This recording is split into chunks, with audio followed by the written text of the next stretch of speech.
What is up, everybody? Welcome to The Stack. I'm Alex. I'm Justin. I'm Pete. And on The Stack, we bring you a bunch of titles that have come out this week. Kicking it off with Star Wars, A New Legacy, #1 from Marvel, written by Charles Soule, Jason Aaron, and Kieron Gillen.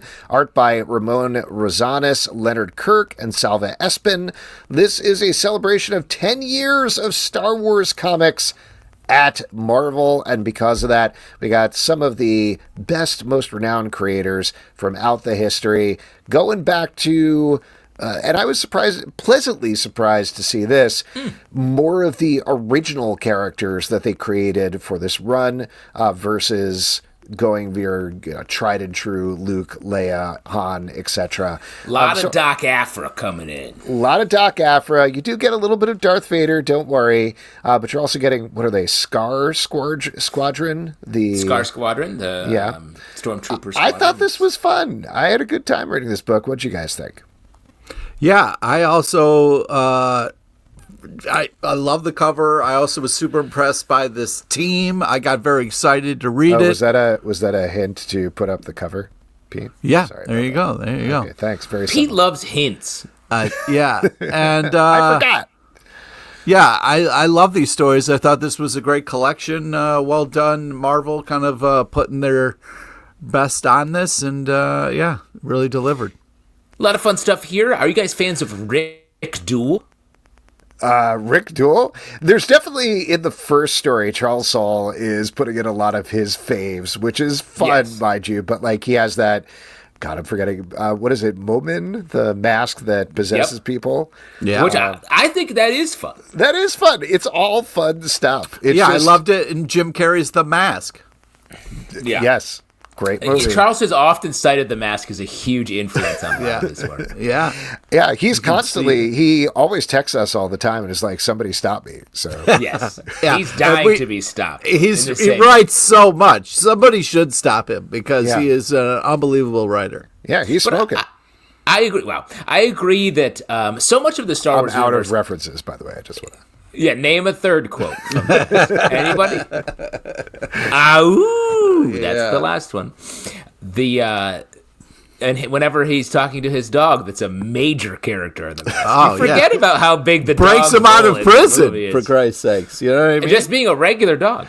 Yeah. As someone who recently got a dog, that's the least believable part of the movie. Oh, wow. A well-trained Can you dog. guys save this talk for this Mask, our other podcast? Where we talk you're right. about My the bad. Mask every week. We do have a lot of That's podcasts.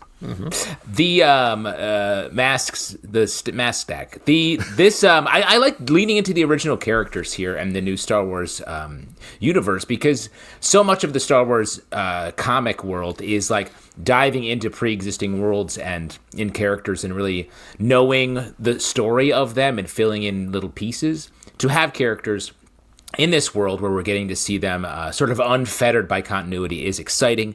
It reminded me a lot of like the Dark Droid crossover, which I really enjoyed. When things can cut loose in this world, it's the most fun. And then the last story, the third one, was a fun twist on the old Let the Wookiee Win. Mm-hmm. Fun stuff. If you're looking for a fun Star Wars Great time, art, check this too. out. Great art. Yeah. Next up, Superman Lex Luthor Special #1 from DC Comics, written by Joshua Williamson, art by Eddy Barrows and Eber Ferreira. Similar to the recent Lois Lane special, is focusing in on the title character who has amnesia and is trying to be a better man, but will he revert to being the Lex Luthor we know and hate? Yes. The answer is a strong yes.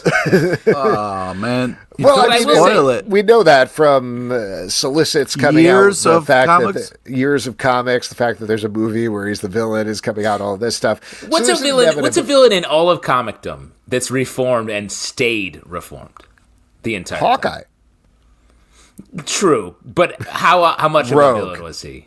Huh? Rogue. These are the villain was the outlier in those characters. All right, I'm talking about a hard V villain that is Clayface, Solomon Grundy. I think you could make a case for. Well, so the trick here then, which I do think works in this comic book, is how do you take that inevitability and tell a story about the character anyway? And I think they do a very good job here. There's a balancing between the present scenes where you know he's going to go bad and it's sad because he's kind of a nice guy, and then you have a classic flashback to one of my least favorite continuity things, which is that Lex Luthor and Superman grew up at the same town. But even that, Very they kind of strange. make it work on an emotional level. So I was pretty impressed by the special. I agree. It did work well. And also, I think that, first off, I like the little kind of joke on the cover there. That was enjoyable while we got it up there. But, yeah, I also thought the black and white flashback stuff He was talks really... about covers like he makes all of them. Like, he talks about, like, as if comics didn't have covers until Pete was like, what if you put a picture on the front?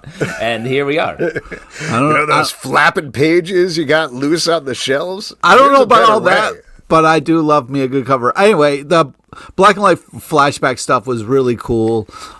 So, yeah, I did think this was enjoyable, even though I'm not a fan of Lex Luthor. Do you feel like knowing Superman's lullaby, which is revealed in this book, is like is maybe even bigger than kryptonite as a weakness for Superman? You think like in the present? I thought it was also kind of like one of those what's your mom's name moments, you know? Yes, like a good version of that. Yeah. Mm-hmm. I don't recall in the movie them being like, what's your mom's names? Hey, What's your mom's name? what's your Before mom's I name? kill you Your real mom's quick. names. Just real quick, before I murder you. That's something I say to my friends. Justin, and real quick, enemies. what did you think about the cover to this book? Yeah, Justin.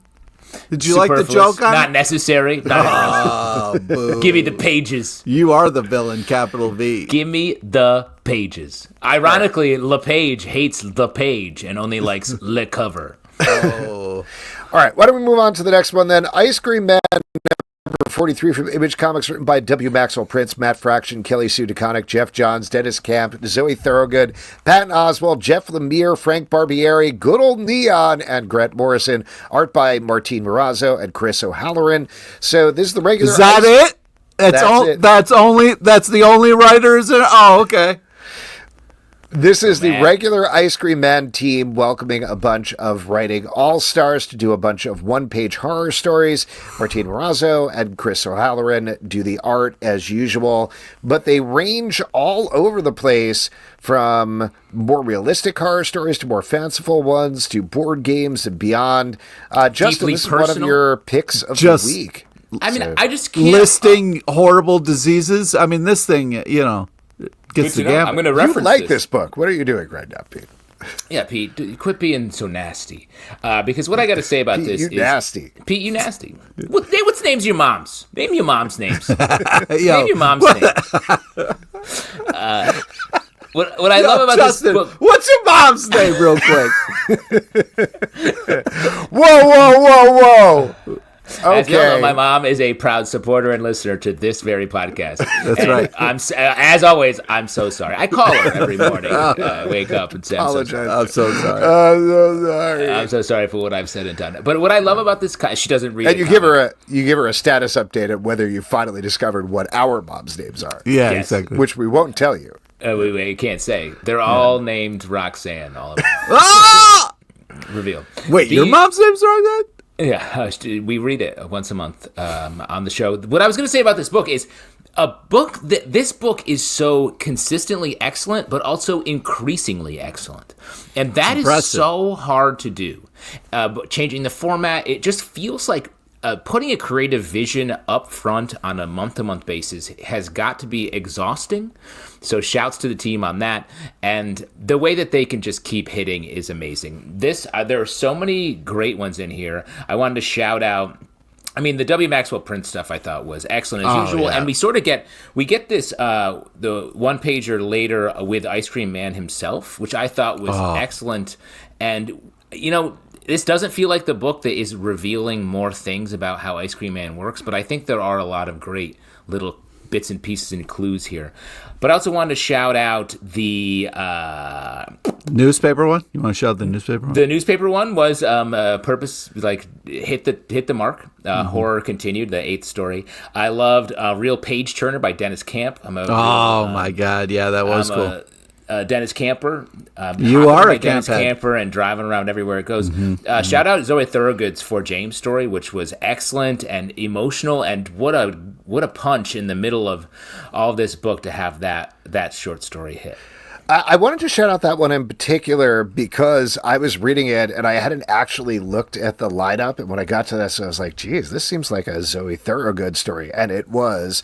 Yeah. Wow, but you called it. That's not what I was going to say. What I was going to say was that in a very clever, very subtle way, Martín Morazzo and Chris O'Halloran tweaked their style, I felt like, to match Zoe Thorogood, at least give a sense of that, which was very surprising. I almost thought they had Zoe exactly. I had to look back. Yeah, so I was very surprised about that, and I was very impressed. But on the opposite direction, the other thing that I was really impressed about with this collection is how pretty much across the board, everything felt very consistent with Ice Cream Man, which is such a specific tone, and it's really hard to do. And you could see people coming in, like we read a lot of horror anthologies and other anthologies, we're going to talk about more in the stack, where people come in and they're like, yeah, this is how I write, here you go. But to come in instead and really match something that has the scope of this book, I was just very bowled over by. And it really just points to like having people like Grant Morrison and Geoff Johns come in and be like, sure, we'll do what you do. That points to the high quality level of this book. Yeah, that's very impressive.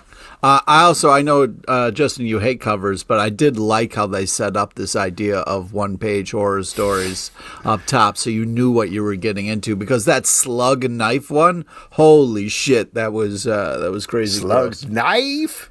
Did you invest in covers like 40 years ago or something, and you get some sort of kickback? Or I wish, dude. I wish I could go back in time and invest in covers because that's where the money is. No, that not true. I mean, the price is on the cover technically, but it doesn't mean that's where the money goes. I also really just love. There was some really interesting ideas, and I don't know how I feel about spoiling this, but that one that's like, oh, if hell freezes over, people get ice cream. I was like, oh, that is fucking hilarious and such a great move. Yeah. But you're looking forward to hell now, right, Pete? I've always been looking forward to hell, but thanks, appreciate that. But yeah, I just really impressed with the creativity that always goes into this book, but this is such another level, which after we're already up so many levels that this book sets new bars for, it's impressive that they can keep doing it. It's such an incredible, creative, artistic. I have no idea what I'm going to get when I open up one of these books, but I'm always impressed, surprised, delighted, freaked out. This is a total package here. I always say Ice Cream Man is like a box of chocolates. And that's all I say. I just end it there. Yeah. You leave it open-ended, what you mean by Well, yeah, you just shouldn't leave that box of chocolates in the sun. You know what I mean? Mm-hmm. Let me go on like a box of chocolates in the sun. Big hands, you're the one. SilverHawks, number one. I should have said SilverHawks, you're number one. That would have been better. We'll take it back. Yeah. I'll do it again. Yeah, let's take it from the top. Take it from the top. From Dynamite, written by Ed Brisson, art by George Kambadais. This is an extension of the Thunderverse, which includes Thundercats and related titles. This was the paired animated series that was on for a while on Saturday mornings, I assume. I don't know. Alex, an adult when he was young, so never understood. Yeah, I was Saturday at my business at that point. Yeah, you were watching the McLaughlin Group on PBS, right? Just great breaking stuff. down the that news was my cartoons. They were very animated. That's not true. They weren't. This is the first of several books we're going to be talking about in the stack, and this really struck me this week for no particular reason, that are all like, here's an old property that is now in comic book form. I thought this was a special Hollywood stack. I'm on the West Coast this week, so I thought you were dropping an IP-heavy stack, so I'm here for it. Just for you. I'm ready to develop all of these IP products into the next big thing. Like, have you ever thought about SilverHawks, this comic, being like an animated series that would air on Saturday mornings? Opposite the McLaughlin Group? That's crazy. We got him. They'll get trounced. Pete, I believe when we were talking to Ed Brisson on the show, you said you were a SilverHawks fan. But we're lying? But you were lying when you said that. You were lying. Back it up now. No, yeah, I used to. I watched a little bit of SilverHawks. It kind of missed me, but Nice. I still felt like this was not lying. I still, Really interesting. Well, let's play back the tape from your appearance on Comic Book Club that night. okay, great. No, we don't have the ability. Yeah, don't you're have not the going to take the capacity. time to We can do do that. that. Yeah, you don't have the that. time nor the. And I love SilverHawks. Anyways, yeah. So I felt like this was a nice kind of. I remember this. Oh, this is fun. But yeah, I thought great art, interesting first issue, fun to get back into this. Yeah, I'm cool with this so far. I loved SilverHawks when I was a kid. It was it was like Thundercats, but weirder and like much more. Thundercats is pretty weird, bro. This was weirder and much more like sci-fi oriented, a little moodier, I thought. Ooh. So I'm a big fan of the property in general, and I thought this first issue, did a great job of reintroducing them, bringing the team together, and setting us up for something that still feels Thundercats adjacent, but definitely is not at all in the same lane. And that's what I would want out of this, because that's what I thought the animated series did. Interesting. All right, why don't we move on? Talk about Storm Lifedream #1 from Marvel, written by John Jennings, Angelique Roche, Brittany Morris, Curtis Baxter, art by Edwin Galman, Elitha E. Martinez, Charles Stewart III, and Karen S. Darbo. This is a Marvel Voices issue, a celebration of Black History Month, but it's also the 50th anniversary of Storm. So they're jamming all of those things together and giving us a tour throughout Storm's history as scientists from the future try to preserve a record of her as a major figure. What'd you guys think about this? Pete, you seem excited. Well, I just 50 Years of Storm is cool. I was kind of hoping for, when they do those, they show you all the covers over the years. Justin loves covers, so I'm sure he loves that. But anyways, yeah, I thought this was a fun collection, a great kind of, sometimes we get a collection of stories, there isn't always a through line, and I appreciated the through line that we were working with here. Yeah, but and real quick, you love the through line. Could you just explain to me exactly what's happening in it? Yeah, sure. So, in the future, you try to reserve people in a kind of like a little sleep stasis kind of thing, and future stuff. How'd I do? I just blacked out. Well, pretty good, because here's what I'm saying. I feel like the superstructure around this look back at Storm, I thought, was just a little hard to follow, because it was like a lot of uploading and downloading of what I think was an AI-generated Storm persona that was maybe going to suck the original Storm out of her timeline. And I was just... Which is a real thing that we're all going to have to deal with once AI starts to get this kind of power, you know what I mean? 100%. We're so close. Yeah. I can't wait to get sucked out of my time stream. Well, and that's why the stock market crashed this week, right? Yes, definitely. Because there's too much... Storm. We're talking about too much Storm sucking? AI. Yes, too much storm sucking. I read that in the Wall Street Journal, I believe. Yeah, they actually quoted you, Pete, talking about what you just said. I don't know how they knew about your quote ahead of time when you just said it, but you are quoted. You must have been storm sucked. Yeah. But I love the look back at Storm. Storm's a character that has so much history, and like a varied history of things that wouldn't quite all hang together. They wouldn't normally maybe do that, but Storm is such an iconic big character that it all does work. We've been loving the other Storm solo series comic that's coming out, and it's nice that we're sort of celebrating her all at once. Yeah. Next up, DC Power 2025 Rise of the Power Company #1 from DC Comics, written by Brandon Thomas, Zipporah Smith, John Jennings, Vidya Ayala, art by Charles Stewart III, Kelsey Ramsey, Caden White, and Adigan Ilhun, and Ray Anthony Height. This is like the previous one. This is the Black History Month celebration out of DC Comics this time.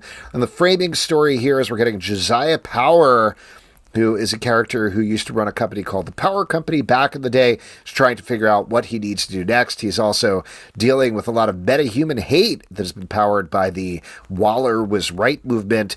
And then meanwhile, in a bunch of stories in the middle, we're checking in with other characters of the DC universe. I was shocked at how much I like this, mainly because these are characters that I like, but I don't know Josiah Power and I don't know the Power Company, but I was very into that framing story in particular. I thought it was very cool. There's a lot of interesting nuance and danger there, both with Josiah Power and Black Lightning in the back. And then I thought all three of the middle stories were bangers as well. So very impressed with this one. Shouts to Green Lantern Joe, who we don't see enough. Yeah. This issue really, that her story really reminded me of just a gap that I've been feeling in not seeing her as much. On like page 3 of this book, we get an extreme close-up of the butt end of a hot dog that really had me thinking. I was shocked to see it. But yeah, I agree with you. I really enjoyed this. I like there's a lot of different variety in the art style in between the stories, which I thought really worked as well. Yeah, this is great. Badass cover that we're showing here. Just a solid collection of stories. The Vixen and Shazam story was the first one, was great. Second story was really awesome. Then the Cyborg and my favorite Lantern Joe from Far Sector, really just love the stuff. Just some great messages. Awesome. And then we kind of got this cool Batman and Signal story where, you don't always get to see Batman say he's sorry. So it's nice when it actually happens, So, it was cool.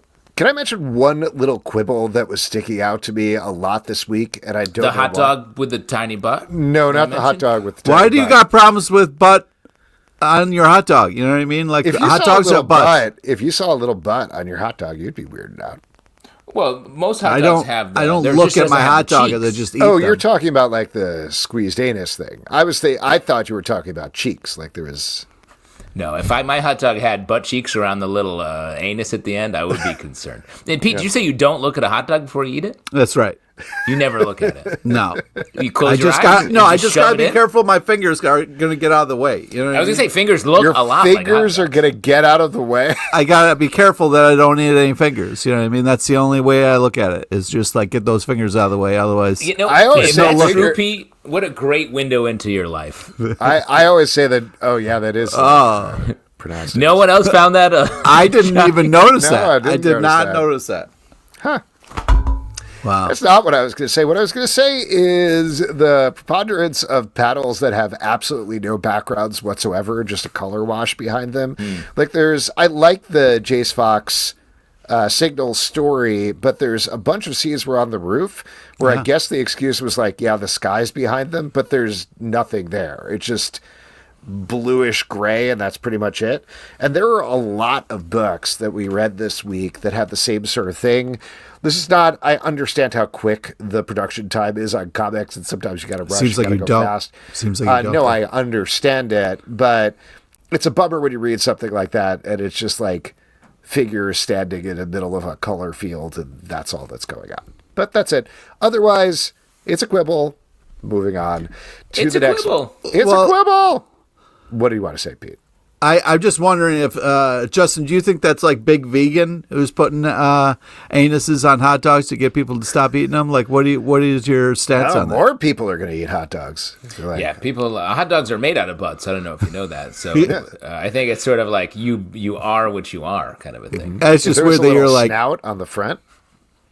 Big Vegan has a lot of other stuff going on, Pete. Okay, I don't think they can be trying to force hot dog butts into the corners of comic books. By the way, how many of your fingers have you eaten, Pete, thinking they were hot dogs? I don't. I plead the fifth. I'm not at liberty to say. 5? Okay, got it. I feel like he's probably not bitten them off, but he's certainly bitten into them. Yeah, absolutely. The bone stopped you. Most hot dogs, don't have bones. I love a bone-in hot dog. That's the way they used to eat them, and I love them.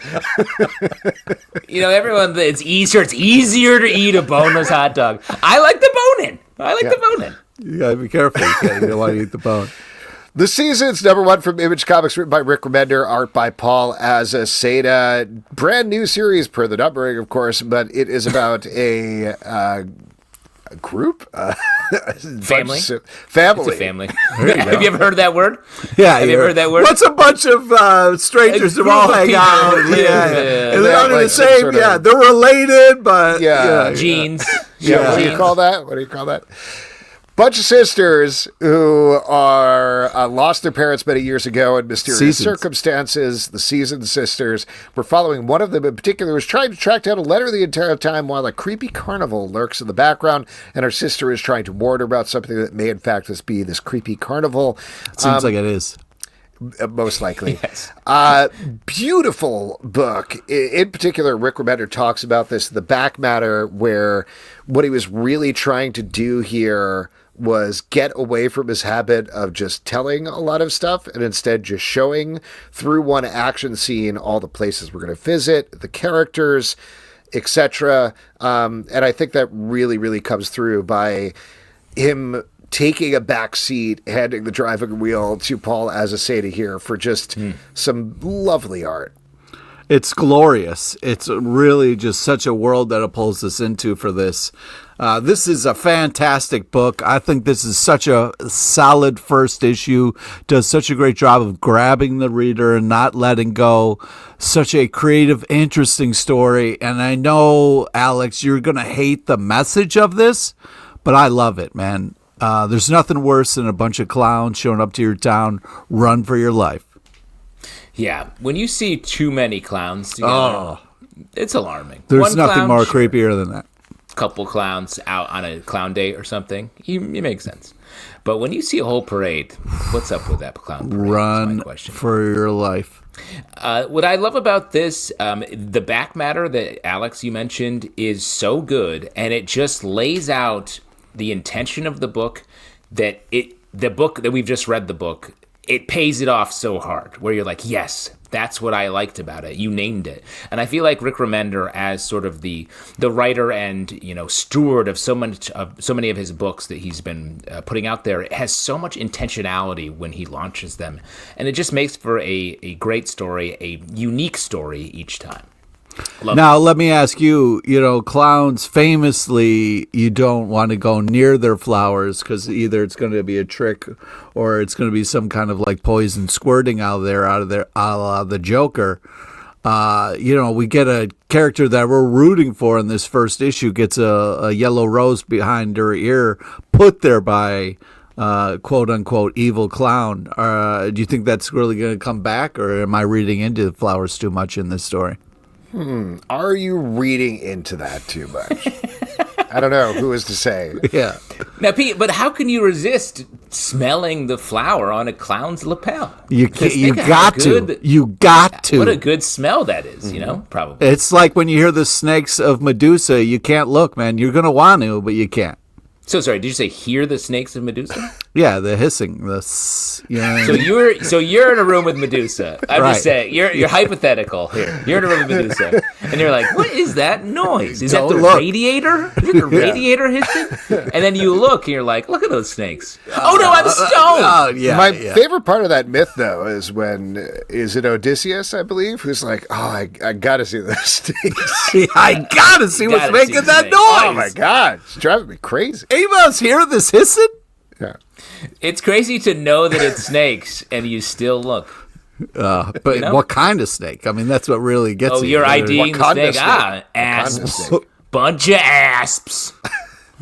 Just like on that hot dog. Teenage Mutant Ninja Turtles #6 from IDW, written by Jason Aaron. Art by Juan Ferreira. We now have Juan Ferreira taking over full-time as the new artist on this title, and the Turtle Brothers are back together, and everything is harmonious and working great now that they're back in New York. Just having a good time. Loving I don't think you read this. I don't think you read this issue. I looked at the cover. Great cover. It is a great cover. I'm so glad you brought that up. I don't have to bring it up. Thank you. Are you worried that they seem to be in more ooze? Do you think they're going to become double turtles? Or reverse turtles, human? I don't think you can double ooze. You know what I mean? Once you've oozed, I think you're good. It's over? Know what I mean? Yeah. Let me just remind everyone, if this is a story Pete told on one show years ago, that whenever Pete sees a green fluid on the ground, that's been drained out of a car, he is tempted to drink it in case it's ooze, so that he may become a turtle himself. I had an adult. I really had a moment where I was walking down the streets of New York. And, when I was daydreaming about moving to New York City, I thought, man, if I ever come across some ooze in the sewer, I'm going to jump in. I have to. That's in what the I've sewer. learned. You said, I'm daydreaming about moving to New York. You said you're in the sewer. Just a part of your daydream. Yeah. And I'm in the sewer in my dream about New York. the crazy part is, my dream happened. I was walking down the streets of New York City. I looked over to the sewer, and there was ooze coming out of the sewer, and I had to stop myself from drinking it. And it was hard. Wow. It was really hard. You were in New York and you saw something green and weird coming out of the sewer. How long were you there? 5 minutes, 10 minutes, something like that? I was there for years waiting for that to happen, and it finally happened. And did you hear about how so many people became turtles and lived a life that you dreamed of? Yeah, exactly. Who had the courage to drink the sewer ooze? Yeah. But you got to be careful. You could be sewer ooze or it could be ectoplasm a la the Ghostbusters. Could go either way. Either way, you're kind of winning. But because Pete, even if you Ecto-Cooler High C was one of the greater flavors. You know what I mean? Pete, you missed out on an ooze opportunity, but even if you had become a turtle, you don't have any skills with nunchucks that you can Oh, how dare you. Bro, do you even chuck, bro? Because I chuck, bro. So don't come at me. How much you chucking on the reg? You still chucking? I'm still chucking, man. I got back into it. Nice. So, are you talking front lawn of your suburban house? Sorry, up? so that now we know how you're going to die because you live home alone and are using nunchucks all the time, practicing them. Yeah, Here's the thing. I feel like there's a thing where it's I know how you're going to die, but Pete has said so many insane things that now the list is too long, and I don't know how Pete's going to die. Oh, it's a real mystery. Yeah, thank you. Please. Getting back to this title for a second, I was joking before. The Turtles are in a very bad place. Horrible. They kind of hate each other. The Foot Clan has taken over New York City and are trying to drive them out. Pete, are you doing okay? No, I am not. This is a super depressing, super sad. You're basically reliving your childhood dream, and you're just saying hey, what if it went horrible? And this is a tough place to find our turtles, our heroes. And I'm really worried about them because they are not trying to get along. They're just fighting. And, when their leader and it's just it's all gone to shit. And I'm really worried about the turtles. But I'm going to keep reading for some reason. Hopefully they can pull this out. But it's super depressing. And it's also the art is unbelievable, but it makes them look even worse. So it's really hard on a lot of levels. I like the way everything is not working for our turtles. I feel like so many turtle stories, we start with them just chilling in their sewer headquarters. And then they have to go out to find trouble. And this trouble has found them. Everything's so bad that the Foot Clan has infiltrated the fire department in New York. Oh, yeah. The firemen are after them. Wow. I feel like that would be the easier because, a lot of it's volunteer. So if you're going to get someone who's, what I mean? That's got to be the easier one. I have bad news for you. There's no volunteer fire department in New York City. You can't just show up and be like, I'm putting out a major fire in a skyscraper in the city of New York. Do you have water? All right, you're in. You're in. You're set. Okay. All right. Well, solo cup of water. Hey, I'm a fireman. All right, get on the back of the truck.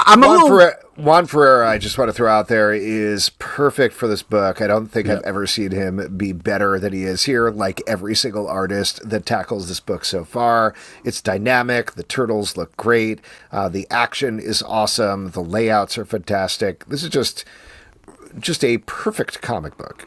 But were you guys upset by how lightly they were kind of taking the fact that one of them is clearly not doing well at all? I was a little upset that they couldn't get over their own shit to see that one of their brothers is doing a lot worse than the rest of them, and it was just a sidebar. It was heartbreaking to me to see that. Just because he's holding a dead rat? And talking to a dead rat like it's their old master, Splinter. And it was... At least he's happy, Yeah. They talked to a live rat for a long time, and that was weird, too. Yeah. No, it wasn't, you asshole. Why don't we move on and talk about West Coast Avengers #3 from Marvel, written by Jerry Duggan, art by Danny Kim. In this issue, we are flashing back and seeing why there are so many Ultrons, and in fact finding out there are even more Ultrons out there we don't know about.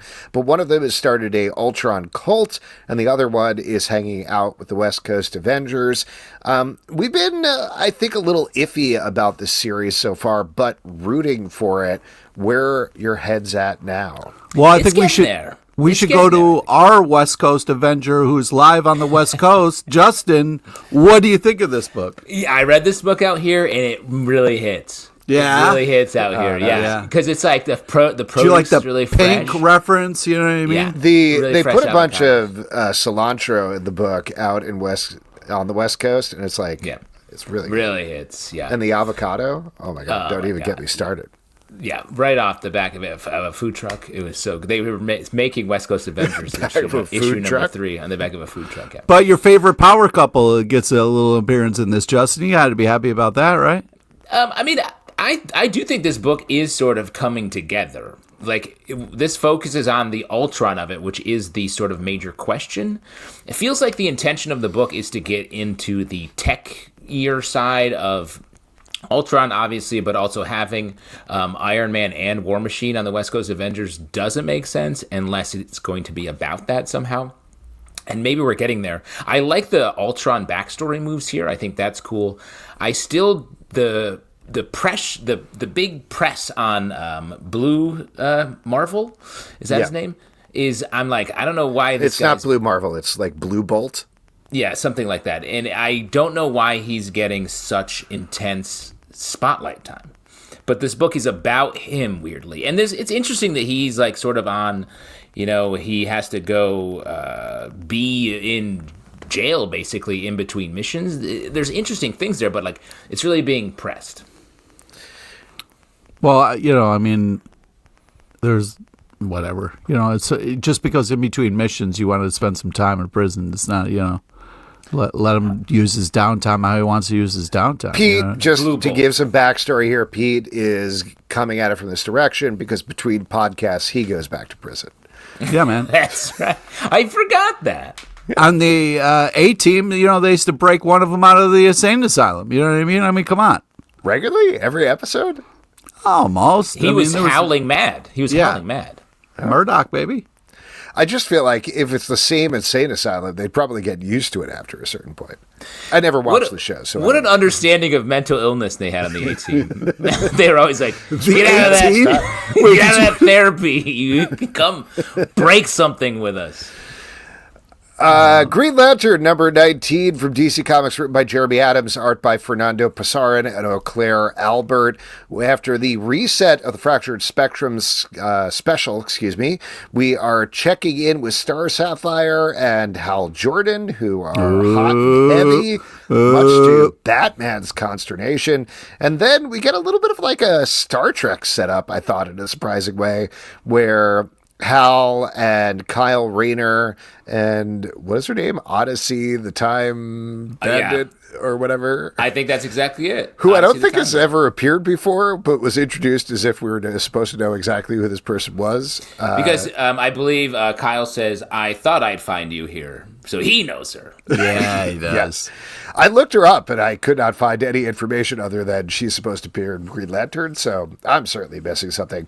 Regardless, they've got this whole crew thing. Surprising to see a bunch of Green Lanterns in a spaceship, I thought. They're usually flying through space, but I dug it. I knew you would, because this is like a who's dating who in the DC world, and the Zelbatron who's dating who loves the goss. You love the hot goss, so this was right up your alley. And I appreciate Batman sticking to his guns.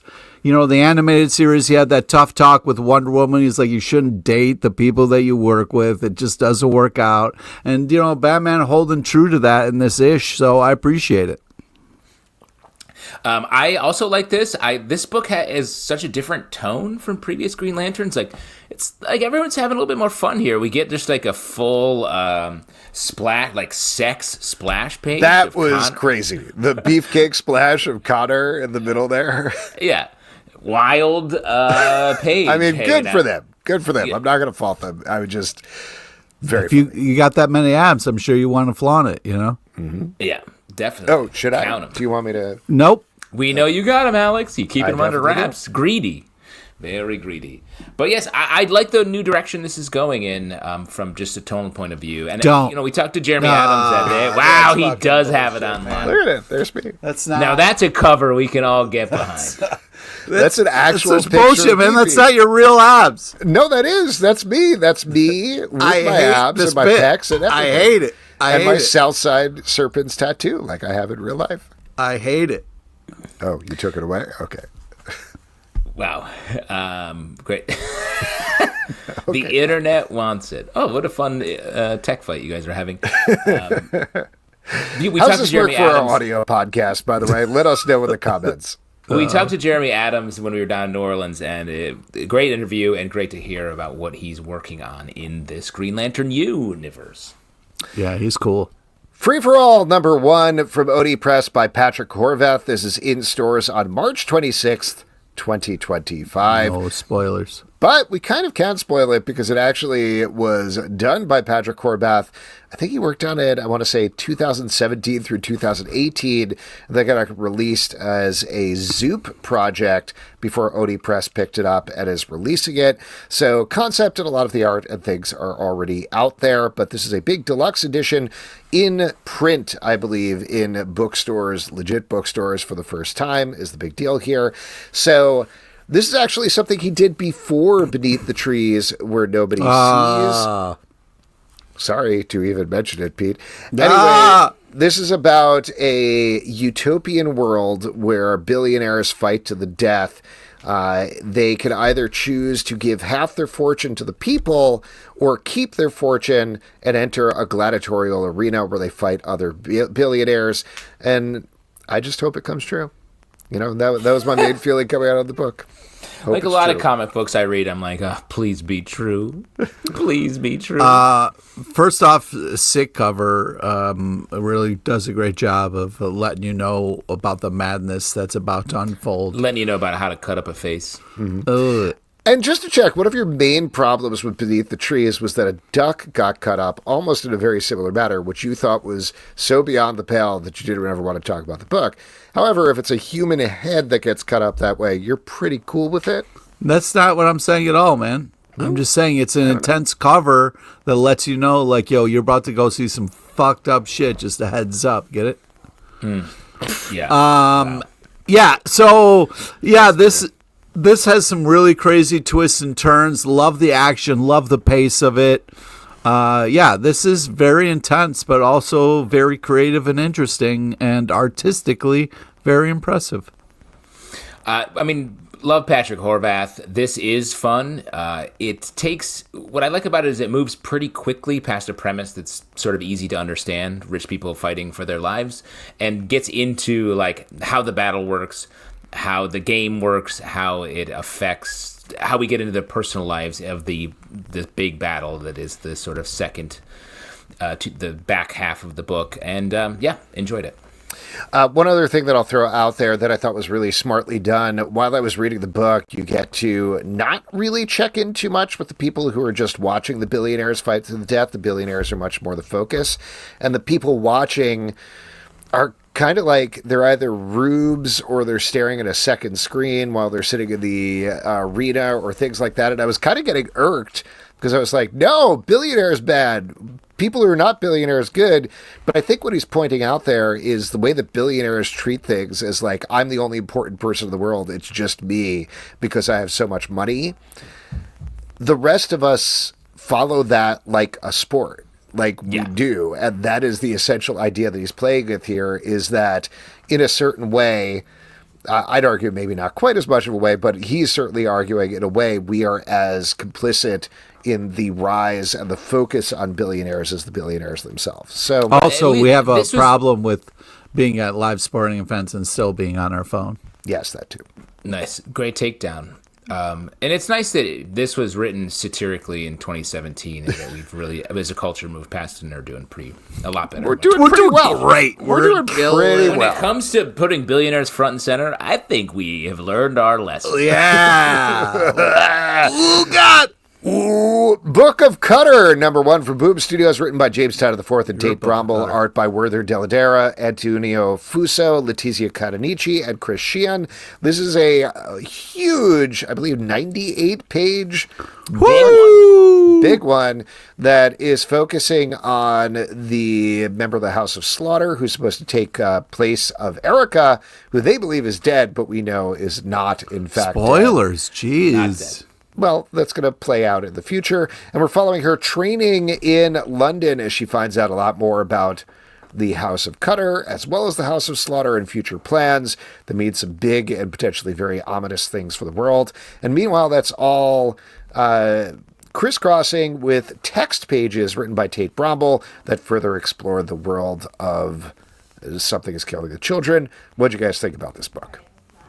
Yeah, it's great. It's there's a lot of stuff to kind of like. It really explores the world that we know and well now. JT4 continues to kill the game. This is just it's really interesting and very creative and cool, and there's a lot of layers to it, which is nice. The more we're getting into this, the deeper we're going, learning more about the houses and all the different levels, and it's pretty insane. Nice to see JT4 back in on this side of the Something is Killing the Children universe. Tate Bromble has been handling a lot of the house stuff over on the House of Slaughter book.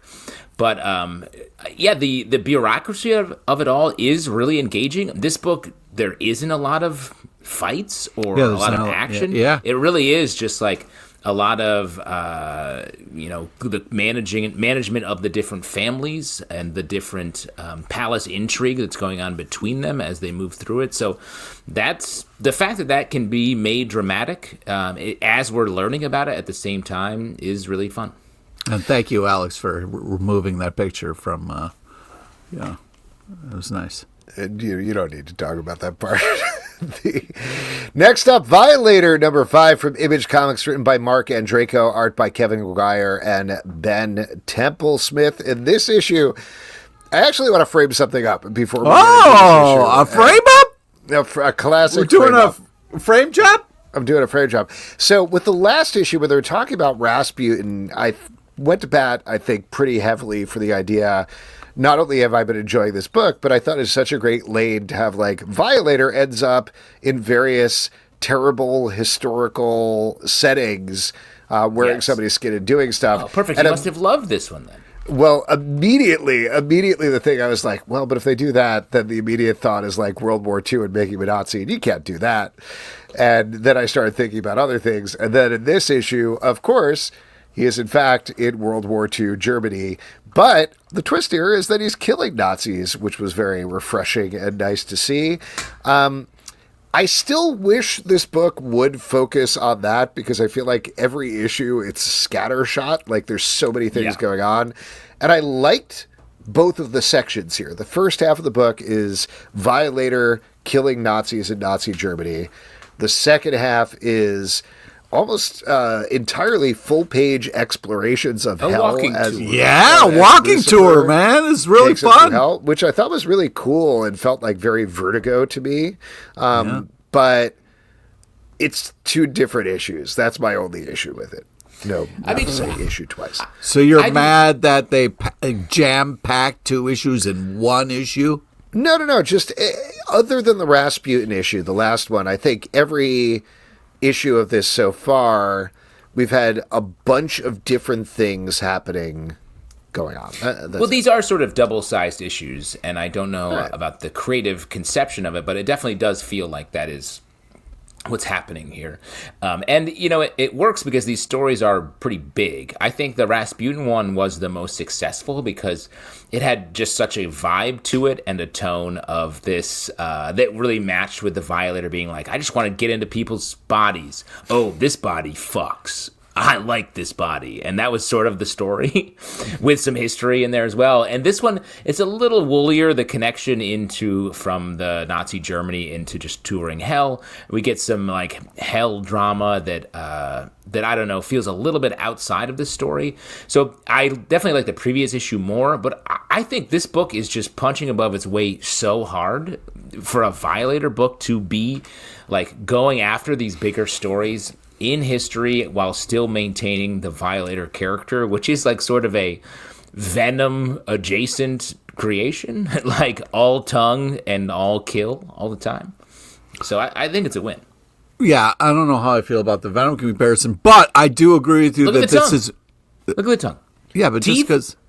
Yeah, but that doesn't mean. So the eyes. You look at the eyes. No, this was Bug Eyes. Was different. Who created Violator? Todd McFarlane. What did he do right before he left Marvel to come up with Violator? He worked on Spider-Man. Okay, interesting. And I'm just putting fight facts. Suit. Yeah. Anyways, I acknowledge your point, and who does Spawn look like a little bit? Spider-Man. Who's Violator look like? His enemy look like? Venom. Okay. Anyways, I do think that the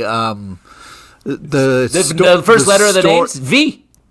The story. I just realized next issue, are we going to get to see him find why he looks like a clown, like a big clown guy? That's going to be fun. Yeah, why did he land on a clown, you think? He got to get into the bodies of all these historical figures. Rasputin guy in Nazi I'm going to land on sort of overweight clown.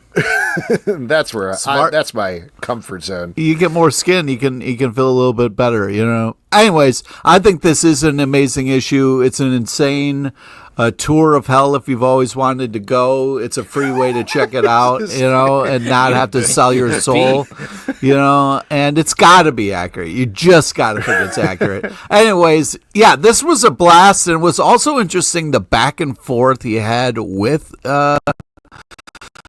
Satan. So I was kind of like, oh, this is a weird kind of back and forth that they're having. So yeah, I enjoyed it, and I thought it was. It did raise questions in my head again why Violator looks like this, which I know we established in the first issue is he fell to Earth and then he looked like this. Yeah. But the fact that like everybody else still looks relatively normal, just a little weird. Well, I mean that's the difference between fall to Earth versus having wings and you don't have to hit Earth so hard. You know what I mean? He fell so hard he turned into like a snake man. Yeah. Cool. And then he feels most comfortable. There's no better way to go undercover on the streets of New York City than overweight clown. And that's what Violator learned in the Spawn series. I mean, kind of. I don't know. If you saw the Clown walking around in New York City, you'd probably be like, yeah, that tracks. X-Men number 10 from Marvel, written by Jed MacKay, art by Netho Diaz. This issue after the events of Reign of Greymalkin. The Sentinel people, different from the other Sentinel people, are cracking down on the X-Men, but Cyclops is amping up the Cold War between them and explaining how he's going to destroy Washington, D.C. and maybe the entire Earth if they even try anything. Yeah. This was, I felt like they were working really hard to try to make Cyclops cool. First off, badass cover, no question about it, regardless of how I feel about Cyclops. But yeah. So let me just get this. A good cover can even make you like Cyclops, Frizz. I didn't say that. I just said Cyclops. It was badass cover. That's all I said. Yeah, it was featuring Cyclops. If you're going to point to something badass in the cover with the telephone pole behind him, is that what you think is badass? It's a solid pole, bro. Anyways, I just feel that, Salvatron sometimes has problems with titles. Just say this is a Cyclops issue. Don't call it X-Men, because all this is don't bring me into that. Don't fucking... You can't kill me, bro. Think about what would happen. Oh, man. Don't fuck with me, bro. It's like, all right, Cyclops, take it down a notch, bro. Like, I get it. It's stressful being the leader. Chill the fuck out, man.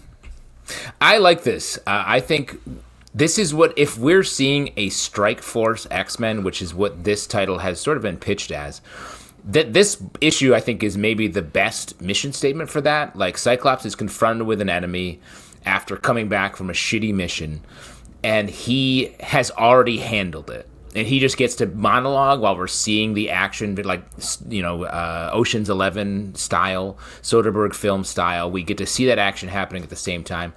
I thought it was really effective, and I think this is what I think this book is supposed to be, and I hope we get more like this. Oh, please, no. DC's Lex in the City, #1 from DC Comics, written by Cena Grace. Lex in the Maggie. City. What? Lex in the City.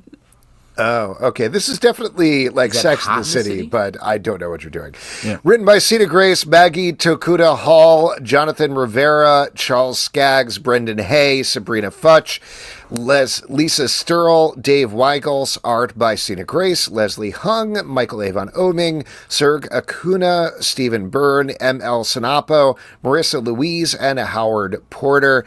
This is DC's Valentine's Day special with a bunch of romantic stories throughout the DC universe. I will say I enjoyed many of these, but the way that Cena Grace perfectly channeled Sex in the City with Lex, I just thought was great. It was very funny. I was also going to shout out the Cena Grace story as being excellent. There's a reason why it kicks off this issue, not just a reflection of the title. It's really great. The fact that Cena wrote and drew this, I thought, is excellent, and I thought just nailed the tone. The rest of the stories I thought were good too, but that one really set the bar. Yeah, the art in the first story is really fantastic. And then I like the kind of cute Harley Quinn, Poison Ivy, Valentine's Day story with Bruce letting him bone in his garden. You know what I mean? Like, what a nice guy that Bruce Wayne is. You know, I don't think enough people... If I had a mansion, I'd let people fuck wherever they wanted. Really? You would? And that's what the grounds are for. Well, that's super nice. So remember that. Hey, if you want to fuck and you're near Justin's house, go ahead. He's cool with it. Yeah. You know what I mean? Just don't even... Oh, God, we need a place to fuck. Where should we go? Justin's house. Justin's house. Hey, that's what I say. And then the the story where, like, it's the boys' night, our boys just hanging out. It was a fun use of Nightwing saying, I'm Batman. I thought that was cool.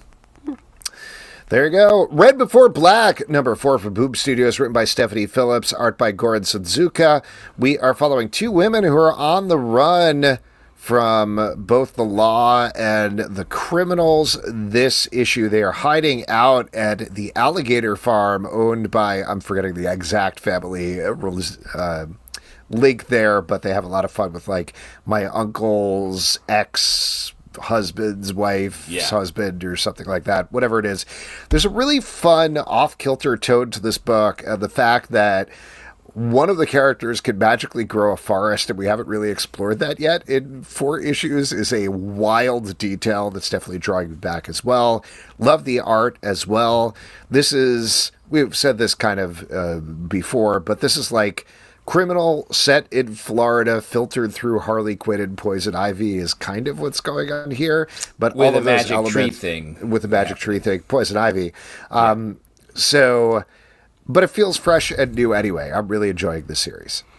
It's a story that's a book that's playing it so cool with its fantastical premise that it's hard to imagine it working when it's like we're just sitting on this and letting the characters and the pulpy action sort of take the lead. But it's really working, and I think we've said this as well in the past, that the character of Florida in this hits really hard. Yeah, the really Florida is turned up in this issue.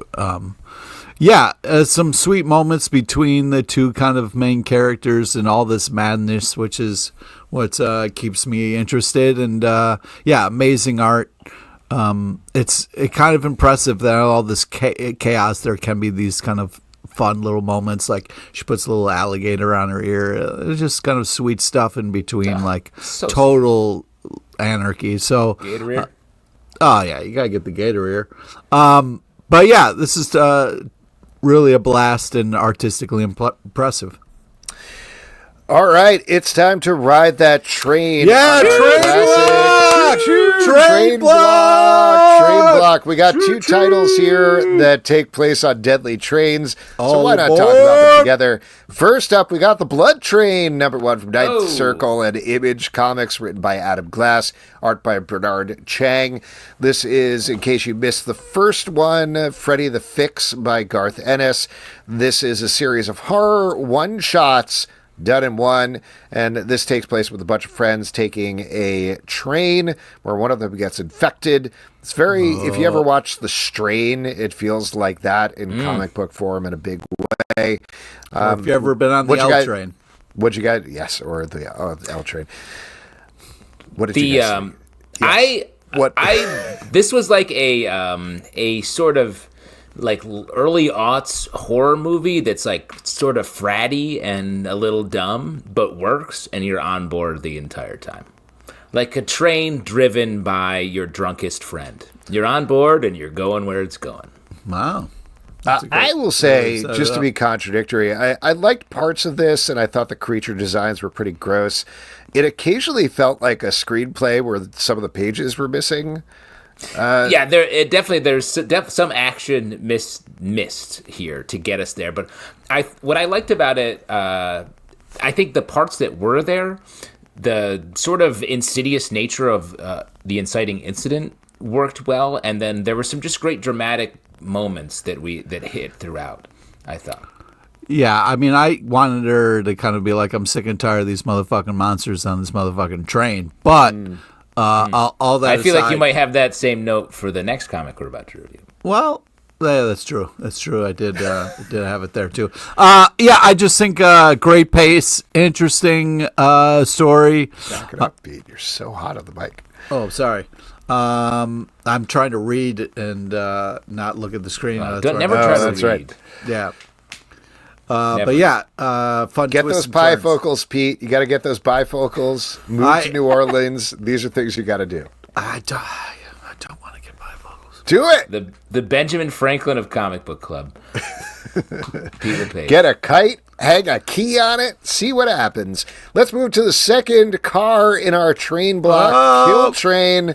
#1 from Bad Cave Studios, written by Olivia Quintero Briggs, art by Martina Niosi. This takes place in a future New York City where the population has gotten so big that the government is carrying out things called kill trains, where randomly they'll murder everybody on an entire subway train to call the population, and everybody sort of just lives with it and moves on from there. I love this. I thought the satirical premise was so precise, and just to spoiler here, but as you can probably imagine based on the title and the cover and everything, our main character does end up on a kill train, but there's this whole sequence of events that lead her to getting on the subway knowing it's a kill train, and as much as I wanted to be like, no, don't do it, it actually is very New York to be like, geez, everybody died on that train. Well, it won't happen to me. I gotta get downtown. I gotta get 1 in 10,000. Yeah, exactly. Right. So 100% buy this premise, even though it is crazy, hyper satirical. It's gross. It's violent. I thought this was very well done. Yeah, of the two books, this is definitely my favorite as well. If you're buying books solely on the train of it all, because like you're saying, like we get to really get inside the character's head as she's moving closer and closer to the train, and it's almost like a reverse golden ticket from Charlie and the Chocolate Factory. Like you know they're gonna get the ticket, but it's just a shitty ticket. The thing that. The premise, it's like if you buy The Purge, you can buy this book premise-wise. But I'm very much looking forward to the badassery we're going to get in the next issue. Yes, I will say the one thing that sort of held me up a little bit is, again, spoiler, but like ending the issue on like, oh no, we're on a kill train when the book is called Kill Train. But I thought the character development over the course of the first issue was, I think, worth it. Absolutely worth it. Yeah, I disagree a little bit there because I was like, yada, yada, yada, get me on this fucking kill train. So I was a little bit, because like in the last you want to get to hell faster, which seems like a great place for you to go. Yeah, you try to buy tickets for the especially because I got this sweet new map, thanks to Violator. I just... The last Train book was all train, you know what I mean? And this one, it was like so much life bullshit to get to the train. It was just like, all right, come on. Get me on that train. Yeah. Yeah. And hey, I also want to say thank you, Violator. Yeah. Smart. I agree. Go to Hell bed. Thank Hunters. the Violator, kids. Yeah. Hell Hunters #2 from Marvel, written by Philip Kennedy Johnson, art by Adam Gorham. This takes place back in World War II with the Ghost Rider, who was active then. And this issue is beaten up with Wolverine. Yay! Wolverine! They weren't just being cheeky on the cover. That is your boy, Wolvie, up in the piece. His name is Logan. Yeah, I know. I know what his name is, man. Is James Howlett III, if you want to get technical, motherfucker. When did he first start talking, saying, I'm Wolverine? Later, after Alpha Flight. Oh. Do they call him Wolverine in Alpha Flight? Was that the first time? I don't know. Probably Weapon X. Was Weapon X before Alpha Flight? Yes. Chronologically. I mean, he was called Wolverine when he first fought the Hulk in his first appearance. But I think chronologically, I'm curious when he was like, you know what, I'm Wolverine now. It probably was, I'm sure somebody actually knows this and we could look this up, but it probably was Weapon X, right? Where they called him like Codename Wolverine. But not the Weapon X Barry Windsor Smith comic. I think he was just like No. I mean like in the continuity right. of the comics. I'm saying like when he was on the team with Maverick. And when he was an Sabretooth. agent in the Weapon X program, when he was dispatched through Weapon X. Fair.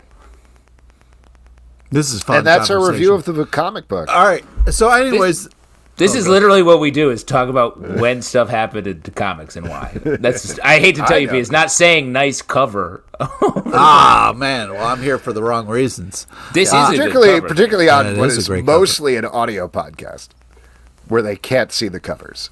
It's too bad. But the people on YouTube, the why Go to have YouTube. Yeah, there you go. Go to the tube, man. Live on the tube. Yeah, I really love this, especially because I like Logan had this period where he didn't, he didn't have the adamantium, and he just kind of was running around with knives. It was him and Ben Grimm, who also didn't have powers, and I thought it was very interesting. I like to see kind of him using his other skills, and just because he doesn't have his claws doesn't mean he can't rip shit up. So Here's the crazy thing: he does have claws right there.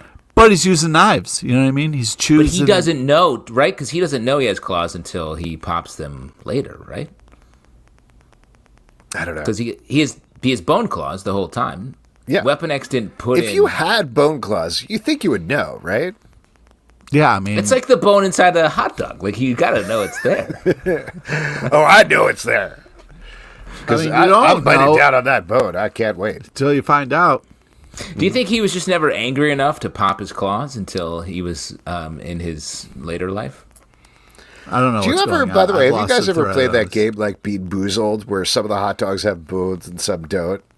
And you don't know it until you I'm sorry, bite into the hot Bean dog. Boozled is the name Bean of this? Boozled, yeah, Bean Boozled. Jelly bean, where you have the different flavors of jelly beans, and some of them are bad and some of them are good.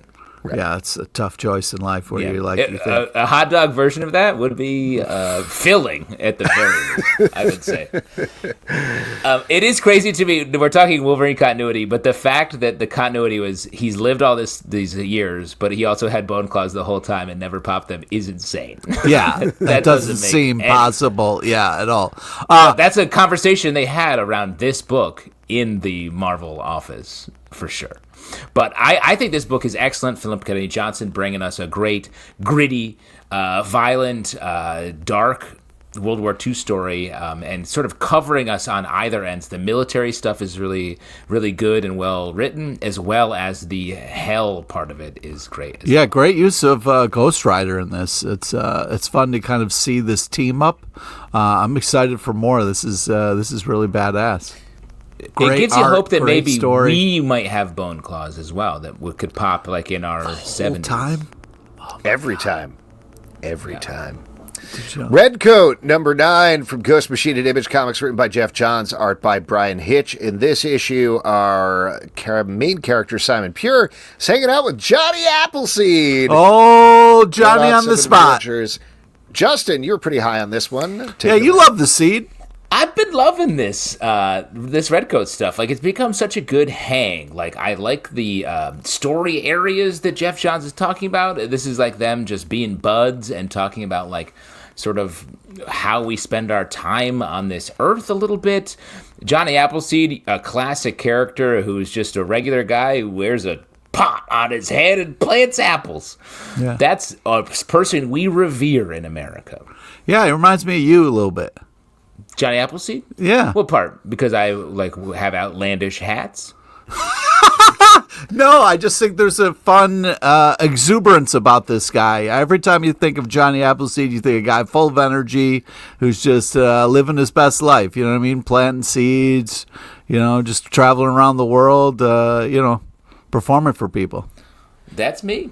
Yeah. That's me. The seeds I'm planting are I take comic books and just bury them a little slightly under the ground around different places around the earth. I also think this is great. This title has really been on a tear the past couple of issues. He puts his hat on. Very fun way. Like, every issue has had a different emotional tone to it, which has been really nice to see. This one has several. It is very fun. It is over the top. There's a giant worm and giant apples and all of these other magical things going on. But at the same time, there's a real sadness to Simon Pure as he keeps refusing the call of being a hero and instead talks about how he is a worthless human being. So lots of stuff going on there, and I'm into it enough that when we got to the end of the issue with the tease that he's meeting Annie Oakley the next one, I was like, great, keep this going forever. Have him meet every single famous tall tale character in American history. I will read them all. Yeah, for me, this is like Justin talking about Violator, where this is punching above the weight class. I keep being impressed by the writing of this and the swings that they take and the turns that it takes. I thought I had a handle on it, and then I keep being like, oh, wow, these guys are really killing this. So it continues to be a really solid idea that is well explored and artistically expressed. Here's another classic property we all know and love, Power Lords #1 from OD Press, written by Dennis Culver and Matt Hodson, art by V. Ken Marion. Now, which one of you guys was the real Power Lords fan here on the Power Lord? Was Power Lords a line of toys? I believe so. He-Man? Yes. So this is all part of the Nacelle verse, which also includes biker mice from Mars. Oh, I remember that. The Great Galoo, and a couple of other things. I don't remember the Great I think we could call these the opportunistic second bite out of the apple types of IP, where they were like, biker mice from Mars was like, what are other words besides Teenage Mutant Ninja and Turtles? Oh, wow. And they really landed. Looked up the toys and Pete, you have to leave right now. Go see an optometrist and get yourself some bifocals. Please. I refuse. Trifocals. Next live podcast, we're going to say it's a comic book guest, but it's actually been an eye doctor. And his comic book is hit us up. You got to read this comic book. prescriptions? Read the big letters at the top of the comic book. I thought you would be like, do you like this comic or number 2? Any prescriptions you'd like to plug for any 2. of us? Real quick. This reading Power Lords was like going over to a friend's house and playing with toys you've never heard of before. You're like, okay. Yeah. He has like a chainsaw? Okay. I will say, was this the one with He-Man, who's also a Transformer? You mean the guy who was a tank? Who the bottom part is a tank? Straight up, it's He-Man, and then he's on a car. It was sort of sad, though. He rolled up and was like, oh, yeah, I don't know. But I do think I did like the way this story does feel like it gets out of the sort of IP of it and just tells an interesting story in the second half of this issue. Yeah, I agree. It took me a little bit to kind of get rolling here, take pun aside, but I just think that it does a great job of winning you over and kind of through the writing and stuff. So, I got into this by the end.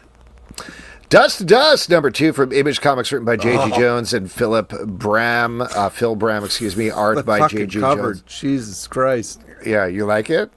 That could be Hey, Pete, you like covers? Talk about covers. this one. Talk about it. Jesus Christ, man. This takes place in the Dust Bowl, and everybody's dealing with a big dust storm, and it's all very sad. Sure is. Great art, though. Another comic, I think I mentioned earlier, like, it is really slow playing its premise. There's a killer on the loose, we've heard. Yes. But we haven't, nothing's happened in that vein yet. We've seen, there's a one page that has some sort of strange stuff happening on it, but otherwise this is like interesting characters running and hiding from a dust storm. We're focusing on a photographer from out of town who comes into the Dust Bowl, the local cop who seems a little lonely, like there's potentially a romance of some sort happening here, but we don't quite know much about all of it. The art is super good and dusty. Gorgeous book. I don't know if this is just on me rather than on the book, and I should just give it the amount of time, but most of the first half of this issue is spent with all of the characters being like, oh my God, dust storm's coming, gotta get inside. And they all start coalescing in this one building, and I was like, oh, here we go.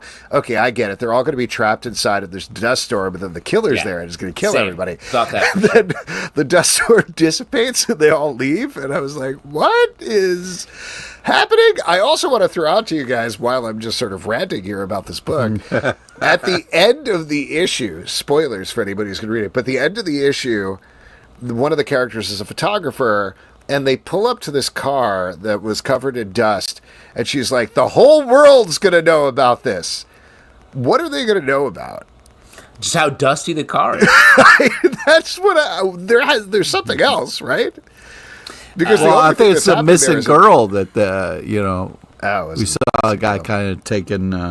No, I don't. I think she's talking about the dust storm and how the conditions of the lives of people who live in the Dust Bowl is what I think she's mentioning in that point. Like, yes, there's the story hasn't gotten going yet, and I think this book is less successful at keeping us on board as we're slow playing the premise as the earlier book we talked about. But I'm still interested. The characters, I like the characters here. Yeah. It's like if you were reading Grapes of Wrath and there was a serial killer somewhere, but they never struck. Alex, maybe you're the killer because you seem to be like, finally, they're trapped in the house. Oh, I missed my chance. Maybe. It is beautiful, though. The art is absolutely beautiful. Sabretooth, The Dead Don't Talk, #2 from Marvel, written by Frank Thierry, art by Michael Stabaria. Talk about a book that doesn't waste time getting to premises and stuff. Here we go, baby. It's Frank Thierry writing Gangs of New York, but with Sabretooth back in the day. It's Gangs of New York, but Sabretooth. You see what they did there? And it's ridiculous. I tricked myself into thinking with this one, they were like, oh, okay, it's going to be straightforward Gangs of New York. Absolutely not. It's just... But they literally are like, they list a bunch of regular gangs we've heard of, and then they turn the page. And they got to the Yancey Street gang, and I was like, oh, cool, great. Cool. And then the next page is like, but not them.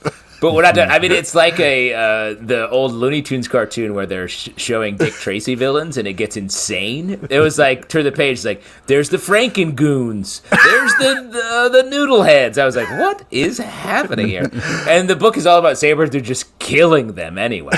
So it's fun. And it's so much fun, though. That's the thing, is that, like, the first issue was a lot of fun. This, too, it introduces so many details and jabs through them to the point that, like, some sort of old-timey version of the Lizard shows up, and we don't know why yet or exactly what's happening, but just a very good time. Oh, that was a lizard? I thought it was like a alligator crocodile, like a leatherhead, if you would. You know what I mean? No. I mean, I think like it was a guy who looks like the Lizard wearing a lab coat like the Lizard. So something's going on there. I thought it was a different, but yeah, I guess it. Whatever it is, great art, bloody good fun. Great action, great pace. Yeah, it's a blast. Good time. I'm surprised how much I'm enjoying this book, but Frank Thierry always delivers. Oh, Frank. Always. Next up, more action figures with Turtles of Grayskull #3 from Dark Horse Comics, written by Tim Seeley, art by Freddie E. Williams II. Picking up off the cliffhanger of the last issue, the Turtles are on Eternalia if you will. Oh, Meanwhile, you see what we did there? He-Man is in the sewers learning how to be a ninja. So a bunch of old switcheroo going on while we find out the true villain is revealed. What's going on, Pete? Well, I don't like your tone. I don't like the way you're undercutting how fucking cool this is. You're making fun of it, but this is a blast, man. Freddie E. Williams is killing this. This is just such a fun idea, well executed. Everybody's in on it, and it's just, I think this is just... I just think this is glorious. I just think this is so cool. So I'm having so much fun with this. The writing, the idea of it, the way everybody looks. I just think that this is awesome. It's like they made the cartoon that I love as kids, but then just made it more badass and kind of turned it up to 11 a little bit.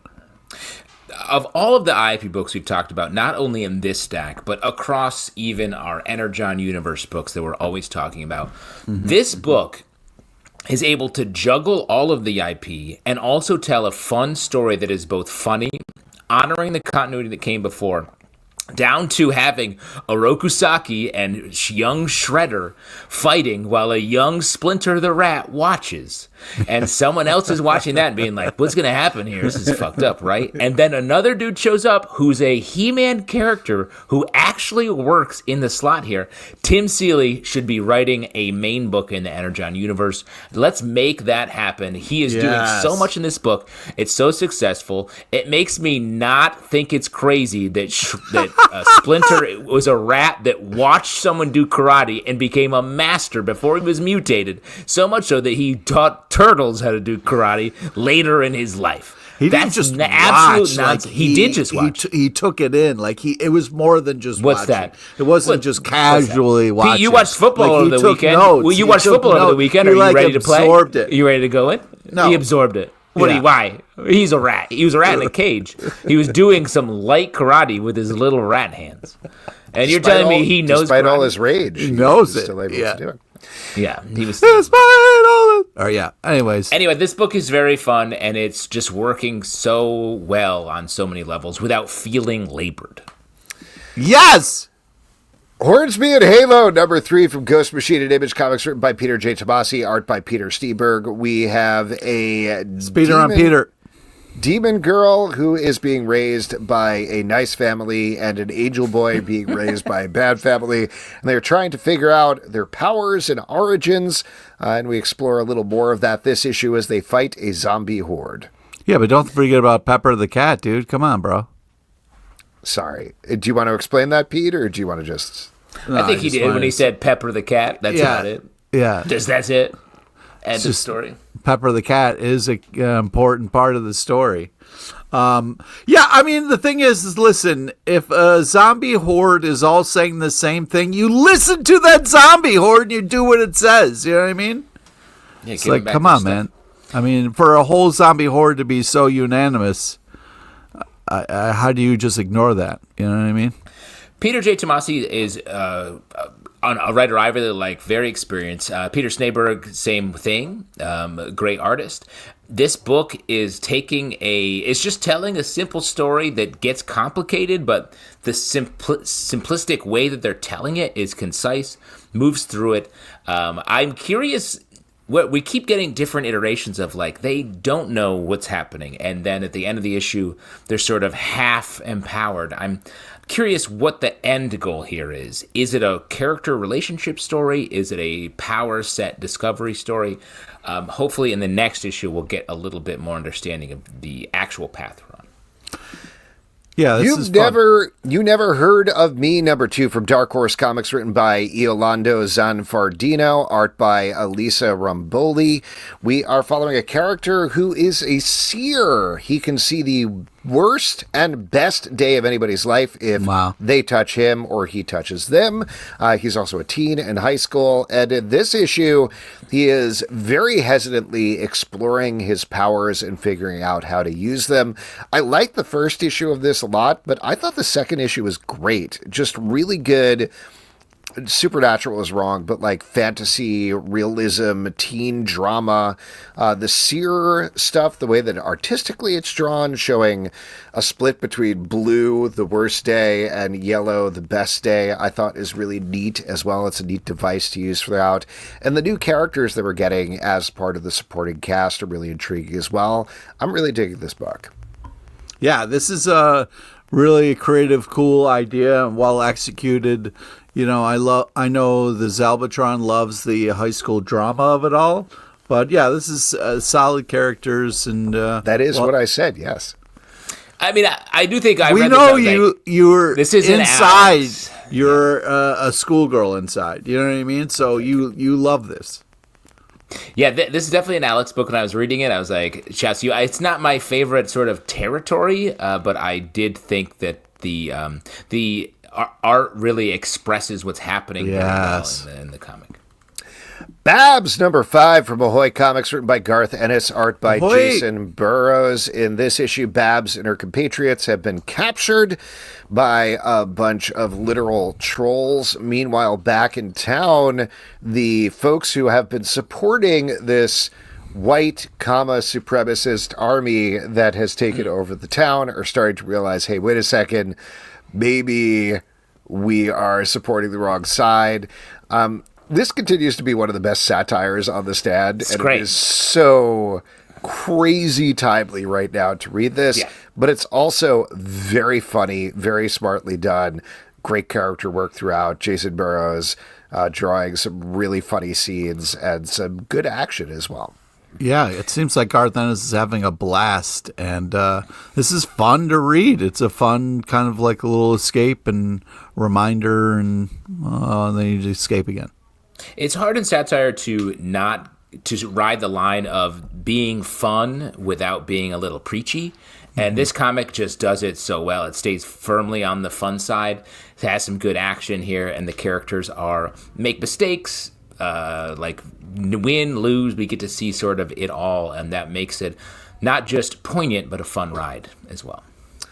Last but not least, Calavera P.I., number 3 from Oni Press by Marco Finnegan. This is about a skeleton detective exploring a deadly mystery in Hollywood. And this issue, some supernatural forces are up against him. What did you guys think of this? Yeah, we should go to Justin. You're over in L.A. Did you see any skeleton detectives walking around while you were over there? Mostly. I was asked a lot about like what's up from different skeleton detectives. A lot of the skeleton detectives are investigating other skeleton detectives at this point. It's gotten out of hand. Oh, it seems like it really has. Wow. Yeah. I'm a little worried about your being in the thrall of it. Yeah, this is fun. A real pleasure to read.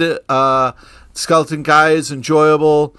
You know, the kind of twists and turns, well executed. This continues to be. I look forward to this.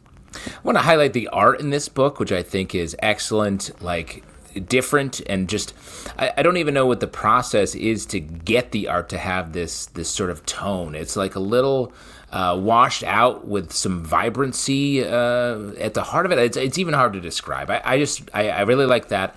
And this story feels very rooted in the mythology that we're getting here, while still having characters that are like realistic and fun to follow.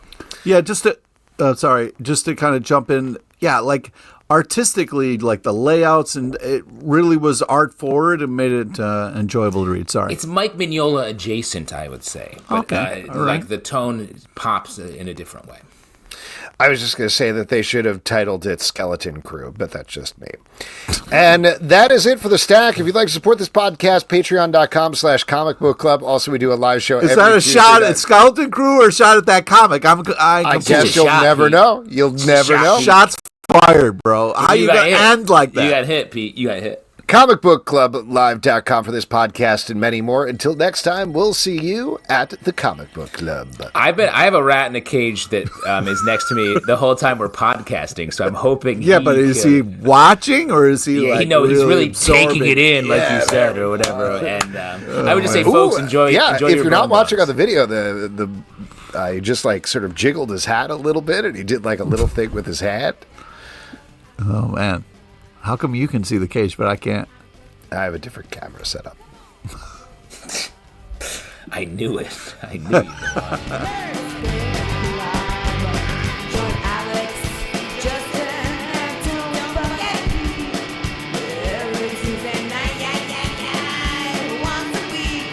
That blows your mind.